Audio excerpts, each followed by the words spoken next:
The sun rose over the African savanna, spreading warm light across the tall grass as a wounded lioness named Nala lay beneath an acacia tree. Her shoulder burned with pain from a fight with hyenas the night before, and her pride had already moved on in search of water. Weak, hungry, and alone, Nala struggled to breathe as flies circled her wound.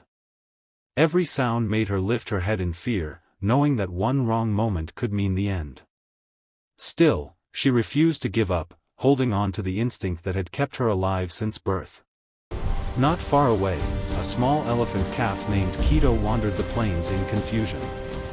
A violent storm had separated him from his herd, and now the world felt terrifyingly quiet. He called out with his tiny trumpet, hoping his family would hear him, but only the wind answered back.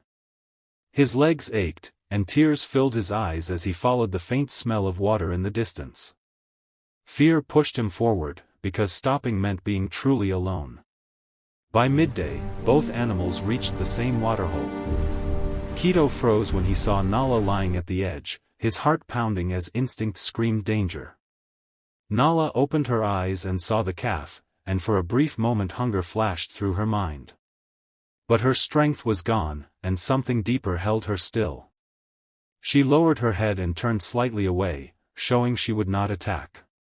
Confused but desperate, Keto stepped closer and drank, never taking his eyes off her. As the sun set, the savanna grew quiet, and the distant laughter of hyenas echoed through the night. Keto trembled and moved closer to Nala, pressing his small body against hers.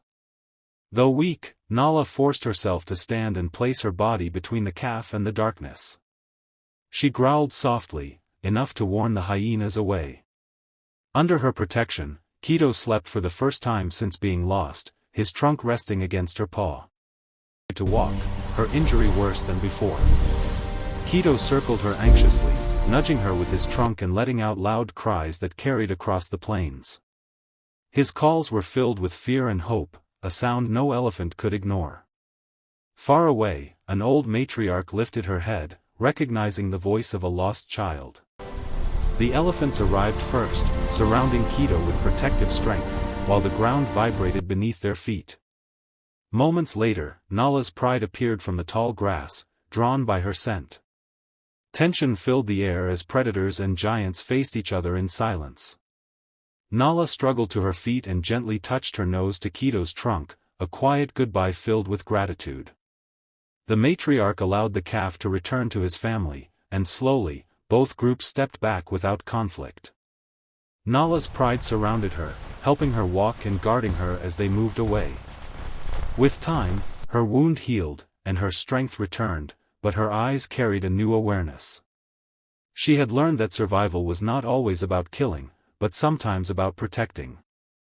The memory of the small calf stayed with her, changing her in ways she could not explain.